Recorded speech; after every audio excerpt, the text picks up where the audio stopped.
maybe questions or misconceptions, but a lot of the misconceptions that I have as a revert is that it won't necessarily be easy, I guess you can say, that's a good word to use, to find a spouse, or just marriage in general might not be easy.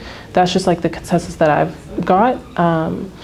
And so I don't know if maybe because if reverts are not looked down on, but maybe seen as less than because they don't have the knowledge, or maybe, they're still so new to the religion. But I don't know, something I've always felt that it might not be as easy for us to get married or even approach the idea of marriage.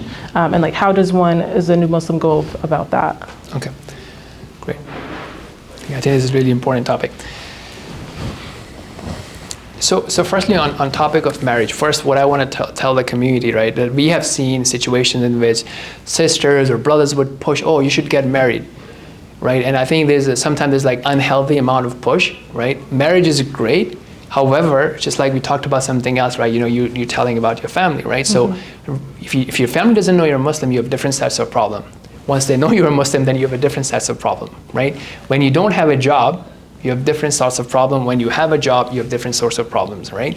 So that's just something to keep in mind. Sometimes people think, oh, I had so many issues in my life.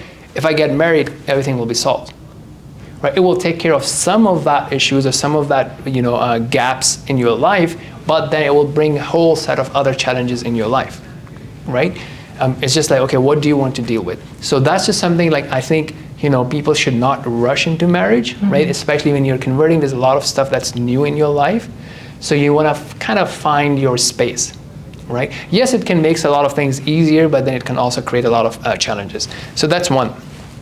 The second thing is like, so I have a document I usually like to share with converts, right? So, and they can even Google, right? So if you don't have access to this document, you reach out to me. For example, I have compiled a list of things that other people have done wrong, right? Another simple thing you can do is like Google revert marriage failures, right? So you can see things that other people have done and what works and what doesn't work. Okay, so some of the things, especially if you are marrying, from someone who is very practicing and could be a good practicing Muslim, but does not understand your culture, right? And have different expectations in how he has seen or she has seen, her father and her mother, right? And what he or she is expecting. So that's why, it's really important to have those good conversations and to be able to think far ahead beyond. Yes, obviously you want someone religious and practicing, but what else? Right? You just don't want to marry anybody who is religious and practicing, right? What is good manners to you? What kind of culture and lifestyle you want to have? So that's one.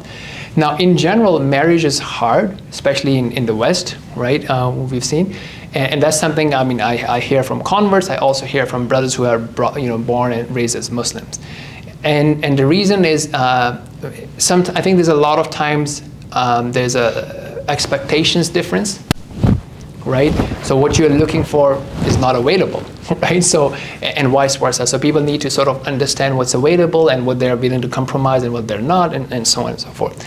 So the way that someone, I think, would go about it is, first of all, being visible and talking to more people and creating their network. And that is another thing that's really good. Sometimes people say, oh, I'm a convert, but I don't have any Muslim friends. Do you have something to do with that? Right? Are you, for example, not coming to the events or the mosque or what have you? Right? Are you shy? And yes, we should obviously do more to welcome and reach out to people. But I think it kind of goes both ways, right? Yeah. Anyway, so coming back to the marriage topic, I think right now things are getting better. I think online systems are good, right? So there are Muslim-focused online systems that help you ask those important questions. And then they also have in-person events, right, where you can actually meet people. So going for quality services, right? And if I were to say, like, I think one of the top ones from what I know is like Half Deen, right? So the brother, like, he's putting a lot of work into it and efforts into it to do their best to help people ask the right questions and important questions and go deep and find the right matches. They also do a lot of events. Now, people are shy to do that. Look, I mean, in-person matches are great. Like, I know you, I know someone else, and it clicked, right? But it's also very hard to scale, right? Because I may not have all the information in my head. I may not know what you're looking for, what the guy's looking for. If that happens, that's great, but it's hard. So I think we should not be shying away. I personally think we should not be shying away from using, the modern tools and services, which are more meaningful than just like, swipe left or right sort of thing, right? More meaningful than that. And at the same time, look, the online service providers, they're not doing any vetting, right? So let's not rush into it. So the other thing is that, okay, if you find someone, what is going to be the due diligence process, right? Speaking to the family, speaking to the community that they're in, the imam that may know them, and doing reference checks and all that, because you really want to do your due diligence before you move on. And it will take some effort, but I think it's available. And on the point of people preferring reverse or not, I think I've seen all types of people, right? And sometimes I've seen, someone would come and say, I want to marry a revert. Now, when they say this, like, why? So some people, when they say revert, that means I want to marry someone from XYZ ethnicity. So people have to be clear about it.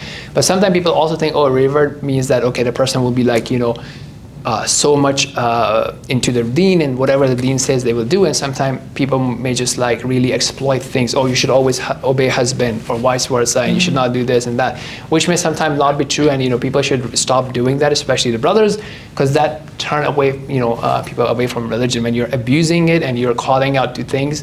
So an example of that would be, look, we are living in a different century right now.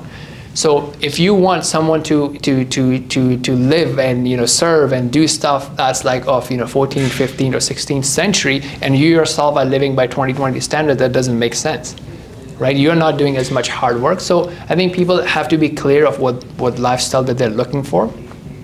And lastly, if things don't go well, I think we need to be able to do nice, comfortable exit. Mm-hmm. Right? So divorce happens, it's part of the thing, it's part of the journey.